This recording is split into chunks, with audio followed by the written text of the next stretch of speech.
Hello everyone. Hope you are doing good. So, మాకైతే ఈరోజు వర్షం పడుతుంది. ఈ వర్షంలో వేడి వేడి బజ్జీ తింటే సూపర్ ఉంటది కదా! మేము అందుకే పకోడీ చేసుకుంటున్నాము. సో, డిఫరెంట్‌గా ట్రై చేద్దామని కాలీఫ్లవర్ పకోడీ ట్రై చేస్తున్నాము. సో, ఇది మీరు విన్నారో లేదో నాకైతే తెలీదు. కానీ సింపుల్‌నే నార్మల్‌గా ఎలా పకోడీ చేసుకుంటామో, బట్ కాలీఫ్లవర్‌ని ఫస్ట్‌గా కొంచెం బాయిల్ చేసుకోవాలి. కొంచెం హార్డ్ ఉంటది కాబట్టి. అది అయిపోయాక కొంచెం ఆనియన్ పకోడీ చేస్తున్నాము. మా బుజ్జి బుజ్జి ప్యాన్స్ చూసి నవ్వుకోకండి. ఇది ట్రయల్ వర్జనే. ఇది గనుక బా వస్తే నెక్స్ట్ టైమ్ ఎక్కువ చేసుకుంటాము.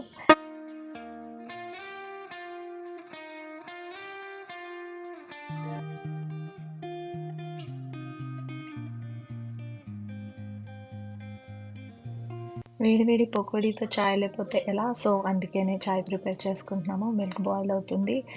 అంతే onion pakodi, cauliflower pakodi and tea ready. రెయిన్‌బోని క్యాప్చర్ చేద్దామంటే అంత క్లియర్‌గా కనిపియలేదు. మీకు కనుక కనిపిస్తే కామెంట్ చేయండి. Thank you for watching.